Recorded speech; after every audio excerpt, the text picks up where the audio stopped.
Kembali lagi di Cerita Cinta Channel. Jangan lupa like, comment, and subscribe ya. Terima kasih. Raut wajah Sora panik seketika. Ia menatap pantulan dirinya di depan cermin. Ia harus mencari cara. Pokoknya jangan sampai Alan curiga. Biarpun tidak memiliki keturunan dengan Alan, Sora masih mencintai suaminya tersebut. Dengan Ferry, ia hanya main-main. Sora tidak pernah serius dengan asmara yang terlarang itu. Selama ini, ia hanya mengikuti hasratnya yang sesat. Sekarang, Sora sedang mencari cara untuk menyamarkan bekas hisapan itu. Ia pun keluar dari kamar mandi. Wanita itu mengambil tas yang tergeletak di meja kamar Ferry. "Loh, cepet banget," tutur Ferry yang melihat Sora keluar dari kamar mandi miliknya. "Ada yang harus aku bereskan," ucap Sora sekilas. Ia menyambar tas miliknya dan masuk kembali ke dalam kamar mandi kembali. Sora mengeluarkan semua isi dalam tasnya di atas wastafel. Ia sedang mencari alat untuk menutupi stempel di sekujur lehernya. Satu persatu ia menatap benda yang semula berada dalam tas miliknya. "Yes," ucapnya dalam hati. Untunglah ia selalu membawa foundation, essence cream, dan bedak kemana-mana. Sora merasa terselamatkan dengan kehadiran alat kecantikan yang selalu menyertai kemanapun dia berada. Sora buru-buru membilas mukanya dengan air keran yang mengalir. Tidak lupa ia menggunakan facial foam untuk wajahnya agar lebih bersih seketika. Kali ini tangannya dengan terampil menutup setiap tanda stempel dengan foundation yang ia miliki. Berkali-kali ia memoles tanda yang masih memerah itu.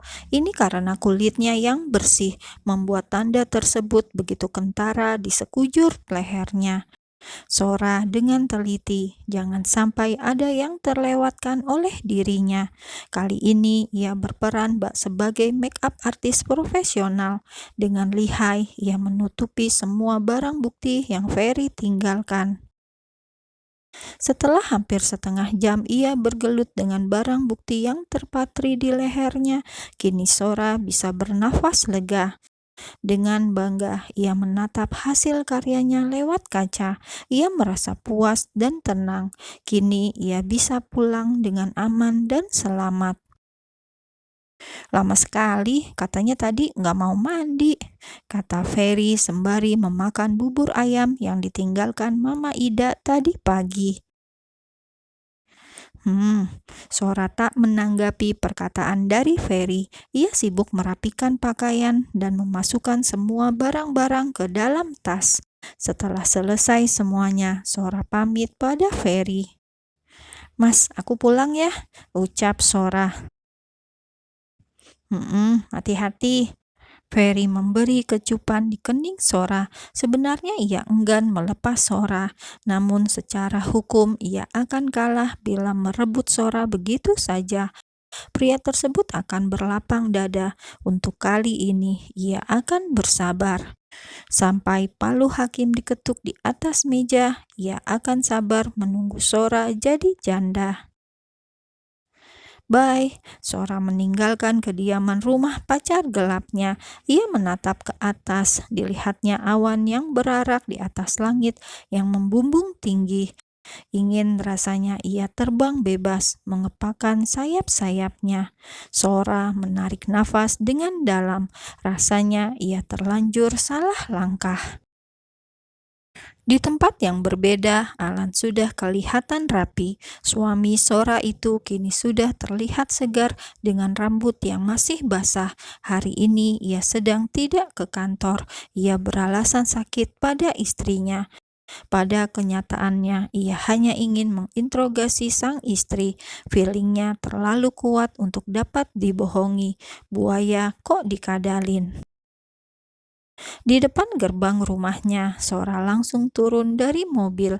Ia hendak membuka pintu gerbang sendiri. Tidak taunya Pak Dadang sudah siap membuka pintu untuk dirinya. Kapan datang, Pak? Sapa Sora pada pria paruh baya yang sudah lama mengabdi pada keluarganya. Beberapa waktu yang lalu, jawab Pak Dadang seraya membuka pintu gerbangnya lebih lebar. Gimana, Ibu? Alhamdulillah sehat, sudah mendingan. Seutas senyum tergambar pada wajah Pak Dadang, wajah yang penuh dengan kerutan di dahi dan pipinya. Rambutnya pun hampir beruban sebagian. Syukurlah, ya sudah saya masuk dulu, Pak. Sora melangkah perlahan ke dalam rumahnya. Ketika sampai di depan pintu, ia mengintip ke dalam. Sora mengendap-endap masuk ke rumahnya sendiri. Ia tak jauh beda dengan maling kotak amal masjid. Matanya ke sana kemari memeriksa adakah orang yang melihat dirinya. Setelah dirasa cukup aman, wanita itu langsung masuk kamarnya. Sora mungkin lupa, Alan tadi sudah bilang jika dirinya tidak ke kantor. Suasana mendadak senyap ketika Alan menatapnya dengan dalam. Mas, sapa Sora. Ia menjadi salah tingkah menghadapi suaminya. Bagaimana kondisi temanmu? Pancing Alan. Sudah membaik, ucap Sora sembari memancarkan senyum yang nampak dipaksakan. Mas katanya gak enak badan, ayo ke rumah sakit, bujuk Sora. Ia sedang mengalihkan perhatian suaminya. Karena kamu sudah pulang, sakitnya hilang. Sora hanya nyengir. Ia tidak tahu harus berbuat apa. Dia juga tak tahu harus berkata apa. Kembali lagi ia memasang senyum palsunya. Ya sudah Mas, aku siap-siap dulu. Aku mau berangkat kerja. Sudah agak siang, aku kira kamu bolos. Enggak Mas, aku masuk kok, tapi sedikit telat. Aku udah izin tadi dan hari ini nggak bisa bolos. Ada rapat akhir tahunan yang diikuti sama kepala cabang. Tutur Sora. Ya sudah, aku mau ke tempat ibu. Aku antar sekalian ya. Tawar Alan. Oke, jawab Sora. Ia pun bersiap-siap. Alan menatap punggung istrinya dengan pandangan yang penuh arti. Sesuatu sedang terselip di sana. Entah apa yang suami Sora pikirkan saat ini. Beberapa saat kemudian Sora sudah siap. Ia sudah rapi dan siap berangkat bekerja. Ayo Mas, ucapnya ketika melihat Alan duduk termenung di teras rumah. Alan sedang mengamati mawar merah yang telah mekar di taman bunganya. Cantik namun penuh duri, ujar Alan. Sora yang mendengar kata-kata dari suaminya seketika itu langsung diam. Apa Alan sedang menyindir dirinya? Alan saat ini sedang memperhatikan penampilan istrinya. Ia menatap pakaian Sora dari atas sampai bawah. Apa tidak gerah memakai pakaian musim dingin seperti itu? Tanya Alan penuh selidik. Enggak gerah kok, enak banget malah. Hangat, sepertinya aku masuk angin karena terlalu lama tidur di rumah sakit. AC-nya kencang banget, tutur Sora. Ia bersikap senormal mungkin agar Alan tidak curiga terus-menerus. Ya sudah, ayo berangkat. Baik Sora maupun Alan kini sudah di dalam satu mobil. Suasana kaku tergambar jelas di dalam sana. Alan hanya diam menatap ke depan. Dalam hati Sora, ia yakin betul ada yang mengganggu pikiran sang suami. Wanita itu sudah hafal betul dengan sifat suaminya. Jangan-jangan Mas Alan mengetahui ia telah berselingkuh. Namun Sora menepis semua rasa curiganya. Mungkin suaminya lelah, batin Sora. Ia berusaha mengusir semua pikiran buruknya.